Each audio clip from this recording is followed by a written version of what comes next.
Hello, how are you? Here I have 3 plants. They're sisters, and I acquired them last Thursday. Today is Saturday. I'll just tell you later the story about how I got them.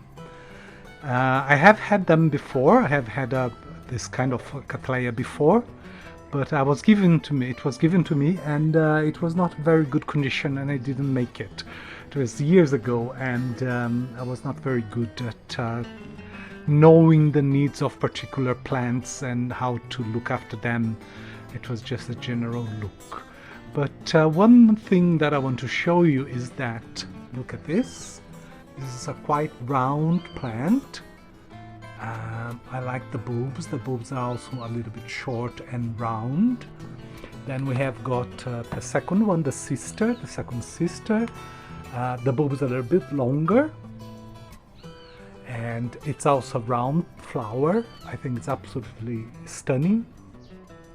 And finally we have the third sister, which is here, and this is the type of Cattleya Júlio Conceição, which I had originally. And that's what do I have to say. It's a hybrid, and it's a very famous hybrid. It was registered in 1950 by P. Silva in honor of a very fantastic, very famous collector, and I'm gonna tell you a little bit about the story of this as soon as I finish about his orchidarium. As soon as I finish talking about these plants here. They are called Júlio Conceição. They are a hybrid between Cattleya mossie 25%, Cattleya warnarii 25%, and Cattleya intermedia. When I got these last Thursday, I could swear by God that it was Cattleya intermedia. It's exactly like some of the intermedia I have, alba ones, but the only thing that puzzled me is that the vegetable is not like Cattleya intermedia. Another thing that I didn't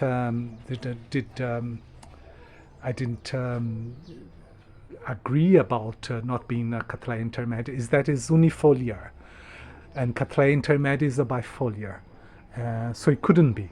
And the vegetable is very strange as well on this particular plant, and it's a typical bulb of a Cattleya warnarii. It's not very straight, it's not plump, and it's a little bit of rebel Cattleya warnarii in terms of vegetables, of the vegetable.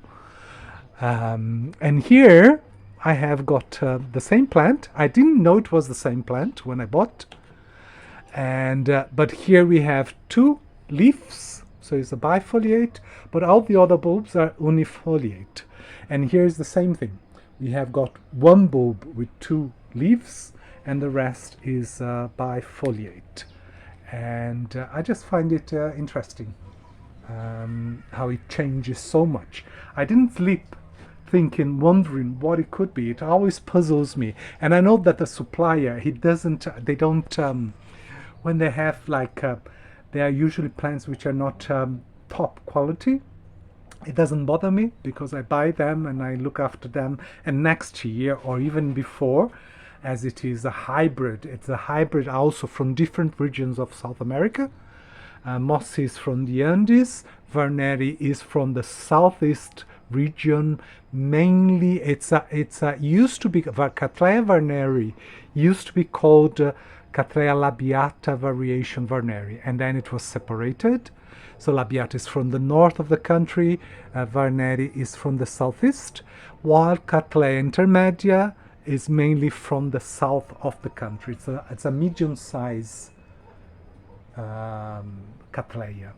And I didn't sleep very well. I was researching every book everywhere, and eventually I discovered.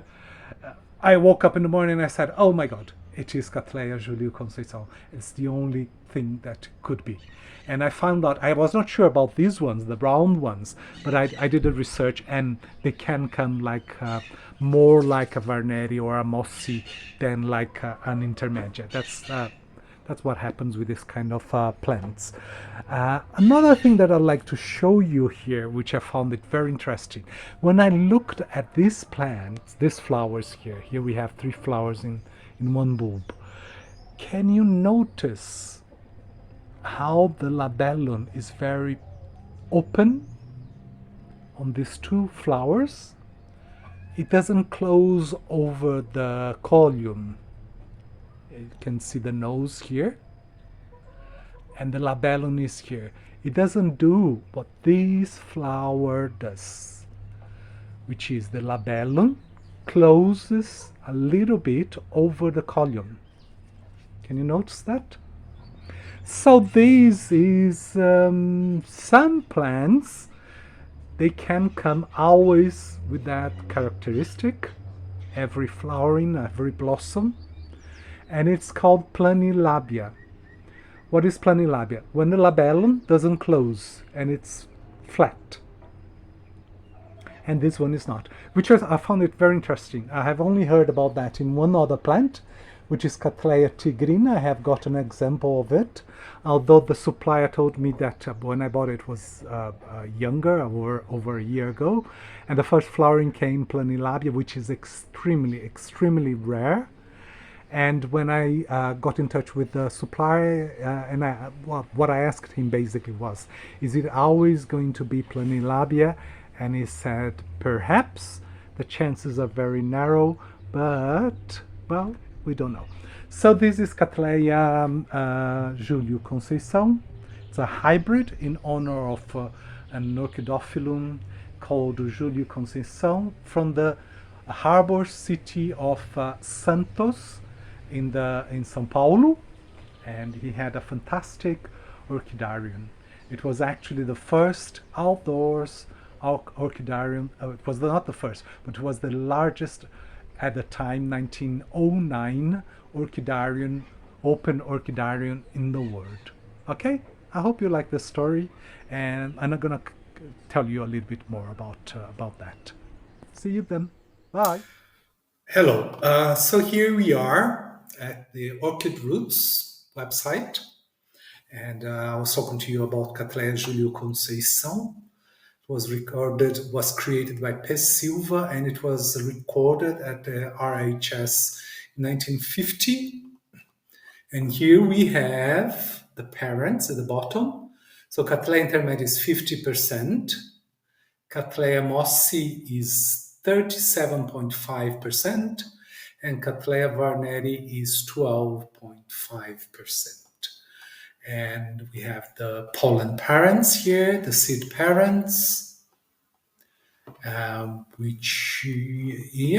then here at the top we have all the variants and the variation for the Júlio Conceição.